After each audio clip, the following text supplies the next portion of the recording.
Thank you, Donny, for being part of this interview in the week that are going to lead up to WWDC.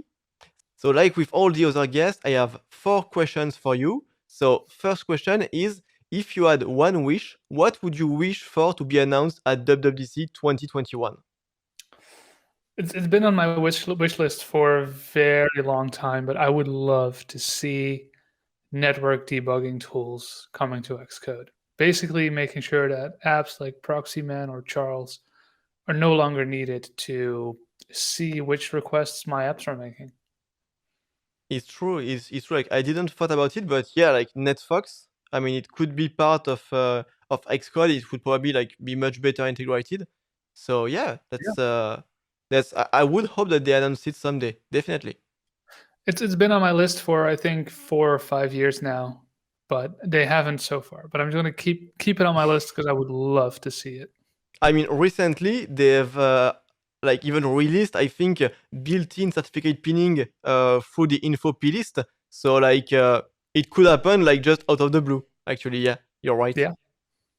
And maybe more realistically, what do you expect to be announced? So of course, mainly I think everybody's going to give this answer, but I mainly expect Swift UI updates to be announced. Possibly some combined stuff too. And I'm for some reason not expecting anything big new this year. So if Apple comes out with anything that's big and new, I would be surprised. I You feel think like it's it's going to be a lot of iterations on existing things. you think it's going to be more of a low-key WWDC? Yeah. Yeah, we'll see. Actually, I'm always thinking like with Apple, it's always anyone's guess. Like 2 years ago, we were not expecting to have Catalyst and Swift UI and Combine in the same dub. But I agree that with you that there has been a lot of big releases, and it feels more like now it's time to, we could say, like consolidate, refine rather than start new things out of the blue. Yeah. And maybe is there like an announcement that you would be particularly scared of, like something that would either like break a lot of code for you, or it would like completely like I don't know destroy one of your upcoming projects? Um so it's this one is part scared but also part it would be awesome, and that's a replacement for persistence. So Apple's had core data for about a decade now. If they replace that with something new, that would mean that I have a book right now that, well, I mean, I'm not going to update it to be something completely different. So I would have to write a new book. So that would be a lot of fun, but also it would be, yeah, a little bit sad to see a technology that I know and love go. Otherwise, no, not so much scared. Mostly excited for it to see what they have this year. Yeah, I guess people who are very scared is often people who maintain legacy apps and they know they won't have the budget to update the app, and they're like, oh my god, when UI WebView is getting canned, we are in some deep shit. Yeah, no, yeah. Mostly for me, I mean, it takes like 2 years for most of DubDub to have a significant impact in my day-to-day job anyway. So new stuff for me is usually exciting because I get to write about it and play with it It's for the very true. content. You So get to write about it before you actually get to use it in your day-to-day job. it's like you get to explore, you get to write, you get to play with it, and then you have explored and written about it so much that you kind of know it by the time it's relevant for the day job. So Yeah, and it's also a nice thing, the fact that when we actually, like most of us, when we get to actually start using the new technologies, they've been already discussed quite a bit by the people in the community, and we benefit from it. So it's kind of a sure, good thing in a way. for sure.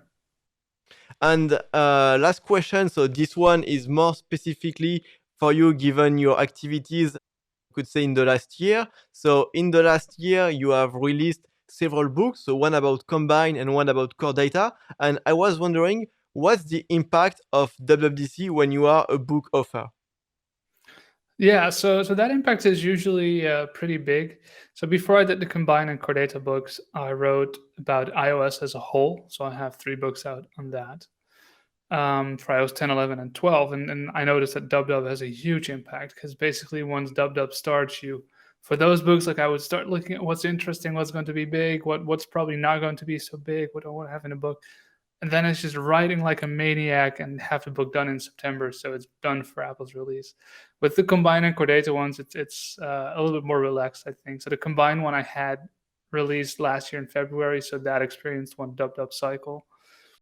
I was expecting to make a ton of updates, and I was kind of excited to maybe add a new chapter for like iOS 14 specific stuff. But then iOS 14 hardly had any changes for a Combine. So that was a very minor update, and it is a very nice opportunity for me to sort of review what's in the books, what's still going to be relevant, what could be cool to add. From this month on, basically, I am collecting feedback and I'm making improvements to the book, but I'm probably not going to release it. Or maybe right before Dub do one update to get all the spelling mistakes and all that stuff out of the way and have a good book that I can spend a few weeks or months on to refine. And also with the books, what's also a little bit scary for me is like how much iOS 15 in this case stuff do I need to have in there? Because you, of course, right, you want to write about the new stuff, but you also don't want to forget about the old stuff. So that's definitely going to be a bit of a challenge to incorporate the new while maintaining compatibility with old stuff. Yeah, that's true. I imagine like all the people who've written about SwiftUI, for instance, it's like, do they get rid of all the part that's iOS 13 specific? Do they put it like in a special section? Yeah, it's true that to organize the content, there is a challenge. That's right. For sure, but it's going to be a fun one. I'm looking forward to it, and yeah, I mean, I have plans for what to do after Dub, and I have to see what Dub does to these plans. Yeah, Maybe I have to I find some think new stuff. I think we definitely like all have plans. And what's nice is that we know that during a week there will be a lot of exciting stuff, and then during like the month that are after, the community is going to be very interested. So when you are creating maybe content in a general sense, you know that you're gonna have like a lot of topics to create content about, and also people interested to like read your content. Yeah, for sure. I noticed last year. Last year was my first big WWDC with my blog and everything. And it's funny how the whole community after a week is like, so what are your thoughts on this? Like, when are you writing about that? Like, are you going to talk about that? What's your opinion on this? It's like, whoa, whoa, whoa, whoa. I'm also still learning. It's not like Apple has already told us what's in Dub. Like, we all see it at the same time. It's We all true have to that learn at the same time. once you start to like get a good visibility in the community, everyone is expecting you to have a lot of knowledge about things that have just been announced, and you're like anyone else, like you don't have any preferential treatment from Apple, so it's a challenge. I agree. For sure, yeah. I am probably going to take a week off though to to consume all the content. I'm actually thinking of doing like something similar also on my side. Yeah, just also to have the time to just play with it, also for fun, not just for content creation, but also for fun. It's true, like being able to enjoy and don't have the pressure of immediately like putting out content, like, oh, I've seen this in the talk, how do I turn it into an article? Or it should come like in a second time. You're definitely right. Yeah, like I'll let Paul Hudson do the super fast writing. He's good at that. He's impressive at this. I've seen him doing it like live when SwiftUI was announced, and it was very impressive.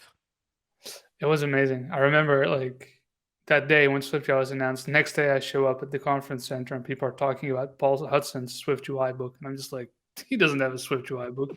Like, oh, And but he actually, yeah. does. At least like an hour ago. I'm just like, no. I don't know. Apparently, Paul doesn't need sleep. I think he was like very, very motivated during this week. Yeah, I think definitely. so. Yeah, he was running around to all the labs like with his laptop and being like, "How do I do this? How do I do that?"